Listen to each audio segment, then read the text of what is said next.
Hello, my boogles and booglemen. Sorry to leave you so long. So, I'm gonna do a little bit of a lore drop here. Now, to tell a story. My dad used to be a politician. Now, can you guess what party he belonged to? If you guessed the Republicans, you guessed wrong. My dad was a Democrat. Now, so he was a Union Democrat. He was very strict on his finances. He was very well beloved by his constituents. I'm not going to say who he was, so none of you weirdos will find me, but anyways, so obviously I want to put some light into this, and even his constituents don't know this because he doesn't live in the same area anymore, but he is no longer a Democrat. Now, I want you to guess why. And if it was anything other than the Democrats abandoning its base, then you're completely wrong.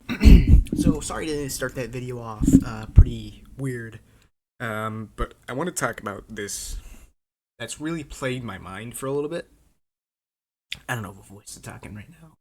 Normal voice or like weird not documentary, but like talkative voice, I guess. The yapper voice. The booga voice. I'm gonna go in the booga voice. Yeah, the booga voice. Anyways, so obviously the Democrats have abandoned heavily a lot of its economic issues and the things it used to give a lot of damns about, right? Now, what does it care about now? I want you to guess. It cares about Trump and social issues and gay people and trans people and those poor trans kids and all this and that and all white supremacy and blah blah blah. And things just aren't real issues and you could solve in a day. Willing to bet 99% of, or not 99%, but a good 30% of Republicans would be on your side if you were to propose genuinely easy solutions. But instead, we focus on these issues that don't matter. So today, I'm going to talk about how and why the Democrats abandoned a lot of their economic issues and allowing a lot of socialists like Mamdani to gain power on the Democrats from this void they left, and what I, a former Democrat's take on this is. Okay, alright, let's jump into it. So, firstly, to start off, we have to go back to the year 1992. Now, at that time, the race is between George H.W. Bush, or George Bush Sr., as most of you know him by. He, in 1988, promised for the election that my opponent won't rule out raising taxes, but I will, and the Congress will push me to raise taxes, and I'll say no.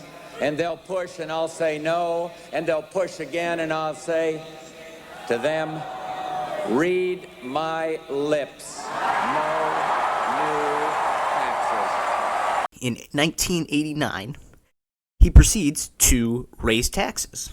So a lot of people don't like him. Primarily, that's the reason. But there are other reasons, too. He wasn't a great president overall. So by the time 1992 rolls around, 19% of the vote goes to this third-party candidate called Ross Perot, which I'm going to make probably another whole different video on him. Bush gets around 38% of the vote. And this guy called Bill Clinton or whatever gets like 45% of the vote. I don't know. I've never heard of this guy before in my life. But he, jokes aside, he's the he's the governor of Arkansas. He's a Southern Democrat. He's very moderate. He's third way, basically, and a lot of people like him. And obviously, looking back, a lot of his promises are really good. And honestly, I probably would have voted for him at that time, if not for Perot. But the thing you gotta understand about Clinton is most of his deliveries were kind of shortfalled. But he did do some things. He signed some bills into action that helps lower interest rates and helps people afford homes. Now, obviously, for that, he's fine. Overall, Clinton is whatever, and he's not the main issue of this. But you have to understand is this gradual decline. Most of Clinton's promises during it were on the economy and on issues of that sort, right? Because we weren't doing so hot anymore. Because of this, his vice president also runs on this centrist, liberal economic standpoint as well, and especially in support of the unions. Gathering of workers, organizing, to kind of be up against their big boss guys. A lot of the shift turned from that to the 2008 election. A lot of that was still going on, but not as much. It was mainly on the recession from George Bush.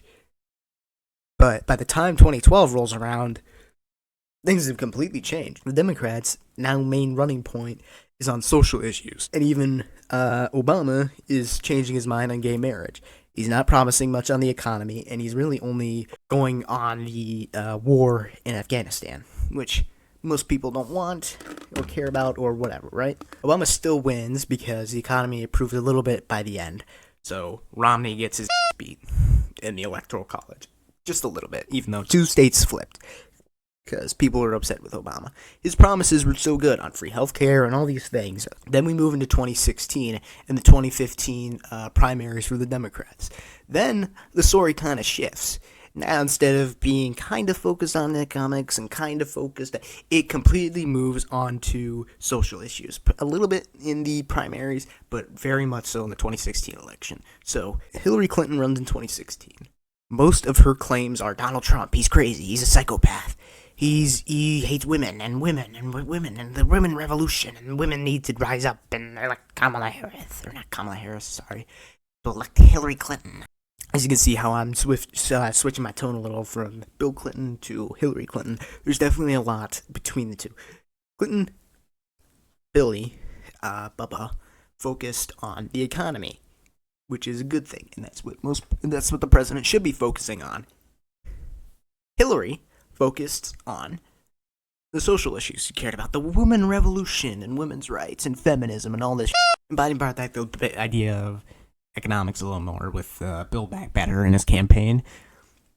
But even then, he still focused on Donald Trump's a racist, he's a fascist, and the Black Lives Matter and this and that. And that's what continued into 2024, and that's why the Democrats lost. Because people are sick overall of this messaging of the stupid social issues.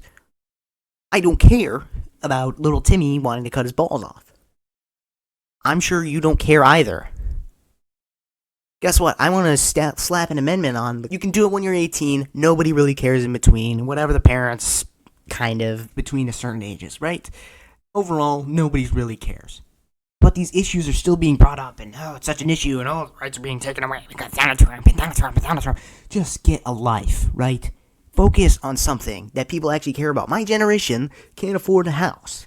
Inflation's the hell out of control. Nobody can get a job, afford a house. Nobody can do anything. I mean, I'm gonna be real with you. This 50-year mortgage and all this crap isn't gonna help. So, why did this happen? Not to get a little conspiratorial, but I have my opinion on it. And it has to do with a lot of the lobbying groups and a lot of issues like AIPAC. AIPAC especially, because they want to push a lot on social issues, like to support Israel, foreign policy, they're our greatest ally. And I think a lot of that pushing as well, especially moved on the social issues. I think another thing that pushed on it is a lot of this emotional outrage, a lot of, attacks by Trump especially. I think he also egged on a lot of it wherein people really wouldn't care. And also self-absorbed people making it all about them. Oh, I'm a woman and I've been disrespected all my life. I don't care. Nobody cares, actually. I'm real with you.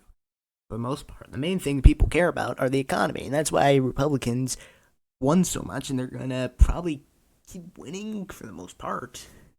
I mean, if you look in the formerly Blue Wall, Michigan, Wisconsin, Minnesota, Illinois, Ohio, Iowa, Indiana, Pennsylvania, all of these states were hard blue, like plus 20, because of the unions and how they would, keep in line with they wouldn't keep in line with social policies with which nobody really cared for. They instead cared on the economy primarily.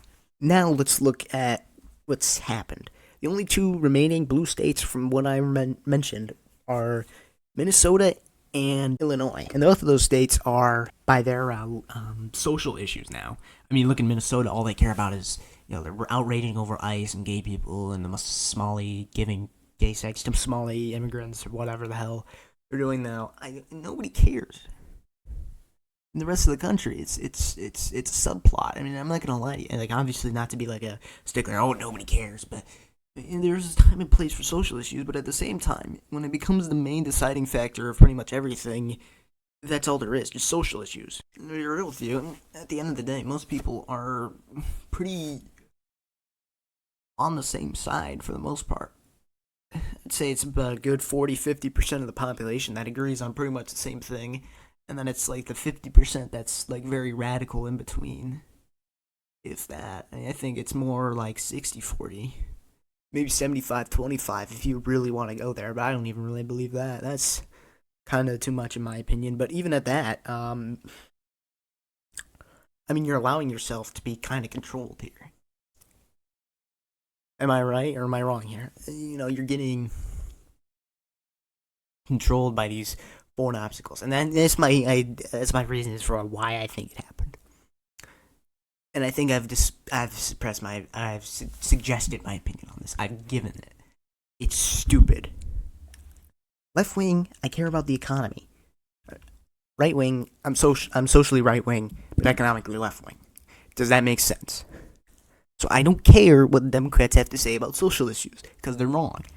And the Democrats are allowing people like Mamdani to take in this power vacuum to become like the hegemons of the Democratic economic arguments, right? Is that, you don't want that. Anyways, thank you all for watching.